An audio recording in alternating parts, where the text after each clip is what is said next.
On a Wednesday morning, you call it Plus Sports on Plus TV Africa. We call it your midweek thriller.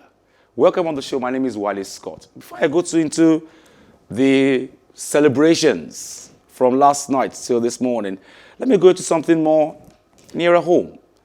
Now, the Nigerian sports sector has been thrown into confusion following the federal government's announcement of a new COVID-19 restriction on Monday.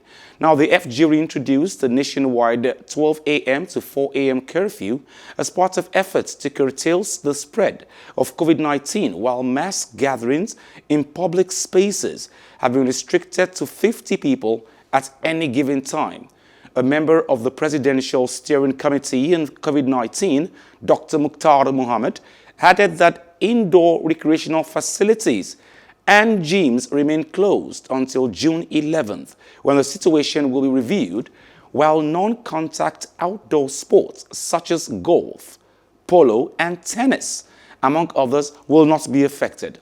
Now, last year, sporting activities were grounded to a halt globally during the lockdown occasioned by COVID-19, with sports in the country only returning just before the end of 2020. Mohammed's statement, which didn't state if contact sports would be affected or not, left athletes and officials alike in disarray and unsure of their fate this time around. Chairman Caretaker Committee of the Nigeria Volleyball Federation, Samuel Ocheho, said the NVF had not received a directive to shut down activities. Now, I've got Kayowa Ogunride. Now, Kayowa Ogunride is a sports analyst, major Man City fan. But let's talk about this one first before we go into the celebrations of today. Kayowa, good morning. Welcome on the show. Good morning. I'm happy to be here. Now, Kayowa, let's look at this before we go into your celebrations this morning. Now, the sports sector in Nigeria is scared. They're in disarray right now because of the fresh COVID lockdown, the restrictions. And they are saying that will it affect other contact sports in the course of all this? We're hearing that other sports like golf, table tennis, lawn tennis might not be affected, but they are scared for contact sports like football, volleyball, basketball, and so on. So the reality is that we don't want to lose our sports. Definitely, the sports is bedrock of the nation. The economic value, the social value, the health value is absolutely important. But only living people do sports. So priority is definitely the safety of the people. So if as they analyze the situation and as they proceed, they see that contact sport is going to jeopardize the safety and well-being of people, then it is just in our best interest for them to take a seat, like back seats for now. It's painful, it's disturbing, it's alarming, but then safety of the participants and the viewers, the spectators, the fans should always be priority at every point in time. Okay, and I think the decision makers should definitely put that into consideration when decisions are being made. Kayowa, I'll come to you later. Stay with us. Now, I've got Sayo Oguntoye on the phone with me. Good morning, Sayo. Good morning, Wale Scott. Talking about COVID-19 and the new restrictions, the sports sector in Nigeria are getting very jittery. They are scared because of the contact sports amongst them. That's not the issue. The issue for me is some countries actually took COVID-19 for granted, like the Bundesliga, the German league, like the Italian Serie A, took it for granted at the point. The French Le Championnat, the French league, took it for granted. And to a large extent, they paid. We know at a point, a team like Napoli had like 8 players COVID-19 positive. In the Bundesliga, like 11 players, the whole team COVID-19 positive. When they said, okay, COVID-19 will take care of it, we'll build a bubble around our guys, I think some countries, using sports as a case study now, are taking COVID-19 for granted.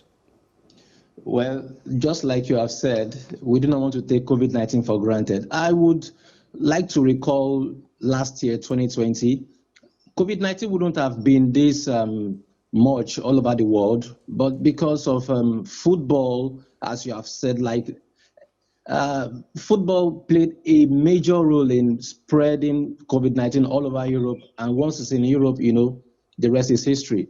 So I think we need to start curbing all these lackadaisical attitude towards COVID-19. It is not safe. People have died, and we do not want more people to die.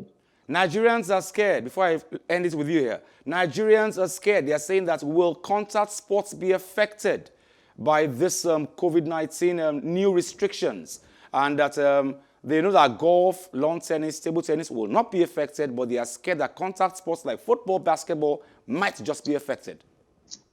Well, I think the major concern now should be our safety, not just will contact sports or non-contact sports be affected. I think it is only those who are alive that can go to stadiums or to match venues to watch games or other sports. And also, it's only those who are alive that can participate in this sport. So I think necessary measures should be taken. It should be strict and adhered to. Thank you very much, Sayo. Stay with us. Don't go anywhere, Sayo. Now, Man City have been crowned Premier League champions for 2020-2021 season.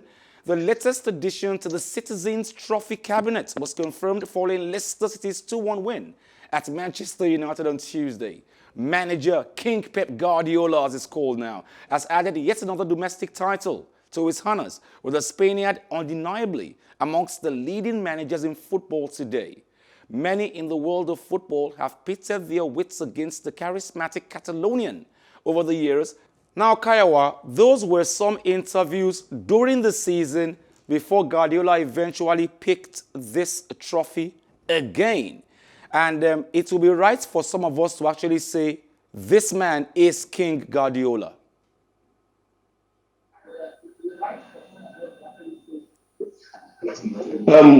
Thank you so much. But first and foremost, I think his experience as the first great congratulations first. Okay, Kayowa, congratulations. Thank you. It's been a lot coming, right? And hearing from a Man U fan is particularly more gratifying. But yes, I don't think anyone is in doubt as to the crowning of Guardiola as the king, because this year has been unprecedented in the history of world football. The COVID situation, the lockdowns, the rapid engagement of games. We are playing about every week from the beginning of the week. We've been playing 3 games a week. It's been hectic. It's been crazy. And the team also has had its own challenges. We did have a fully fit striker throughout the season. In fact, for 70% of the season, we were playing without a recognized striker. And yet, in spite of all of these challenges, Pep has been able to turn the game on its head and yet come out with another trophy again. We broke the record as the third team ever to be as low as the first team ever to be as low as the 8th on the table as at December on Christmas Day, and yet still turn around to win the trophy. At some point in the season, we were 12th on the table. To be very fair with you, at that point, I'd given up totally. So obviously, how we build the controls and go all the way to the first. So I'd already given up. I was looking forward to Champions League. So, but yet to be able to turn around in spite of all of those setbacks and challenges, it's incredible. And that's why this season is perhaps going to be one of the most memorable seasons for any Man City fan anywhere in the world. Okay, now, came out of the booth for us. Kayowa, let me slow you down there. Now, Sayo, I'm coming to you now. But before I ask the question, I'm a big Man U fan, and everybody's hoping that the Champions League and the Europa League come to Manchester, naturally. But of course, my coach was quick to congratulate his arch rival, the noisy neighbors, and the guys next door. Now, after rivals Man City secured the Premier League title, Man United manager Ole Gunnar Solskjaer was quick to congratulate them, calling City worthy champions. But he also said it was where he and his club want to be. United's defeat means City are 10 points clear, with both sides having 3 games left to play. It's manager Pep Guardiola's 3rd Premier League title for City in his 5 seasons in charge, and 8th domestic honour for the club. United are currently in 2nd, but Solskjaer said it's not where they want to be. Now, Sayo, good morning. Let's go on with our discussion. Manchester United coach Ole Gunnar Solskjaer says that is where we want to be. But congrats, worthy champions, Man City. In Nigeria, that's what they call jealousy. Now they worry you. You want to be there, which means you are jealous of them now, but he still says congrats to worthy champions, Solskjaer.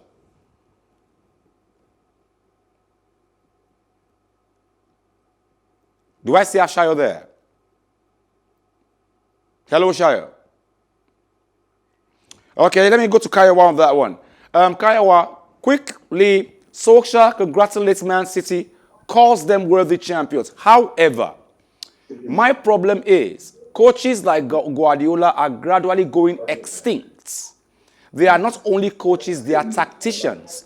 And I want to use a particular match against Manchester United where Guardiola taught Solskjaer a coaching lesson. This is what he did. He left his two strikers, his main strikers, on the bench, Gabriel Jesus and Kun Aguero, and brought in Kevin De Bruyne as a dummy 9. And they won that match. They beat us silly. I can't forget. No, but first and foremost, I think as champions and in the spirit of being champions, I'm going to rub it in very much today, so you permit me. Yes, please go on. It's your show. Still, I feel strongly that Man U has come a long way, and sometimes it's hard to say good things about your arch-rivals, especially those ones who have spent those in noisy neighbors. But really, I personally never expected that Ole would achieve this much success. Pursuing being close second in the Premiership is a very remarkable achievement, and going all the way to the Europa Cup final in convincing style, beating Roma mercilessly.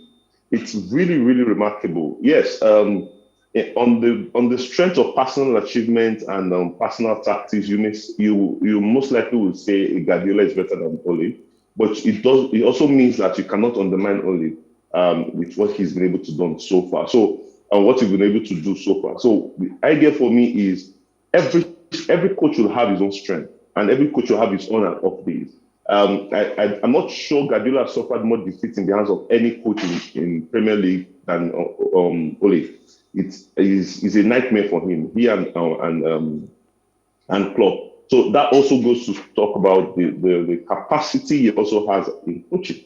So I'm hoping personally, without being sentimental, I'm hoping that we'll have more people push, because the more the teams are good in Premier League, the more they push, the more it helps, the more it increases the appeal of the game, the more it increases the passion for the game, and the more it excites. So I personally do not want a 1-2 team club like what we have in Germany, or what we have in France, or what we have in Spain. I want a league where 5-6 teams are genuine contenders and pushing each other all the way.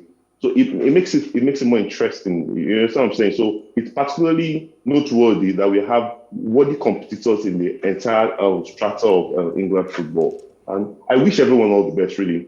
For me, all I need this season is just to get the Champions League. Next season, I can even go trophyless or all that matters. I just win the Champions League. I'll come to you, Kayowa. I want to ask you a question. So I'm going to come to you on that one very, very, very soon. But Sayo, you can't particularly say Pep Guardiola has a large squad, in the word large. You can't call his squad large. But he's been able to do the best he can as a coach, which makes him one of the best in the world. Look at a player like Raheem Sterling, who was very wasteful, was playing to the gallery. He spoke to him, and Raheem is now more purposeful in his course of play. Are we going to see an extinction, the end of coaches like Guardiola in the next 5 years? Well, to answer your question, first of all, do City have a large squad?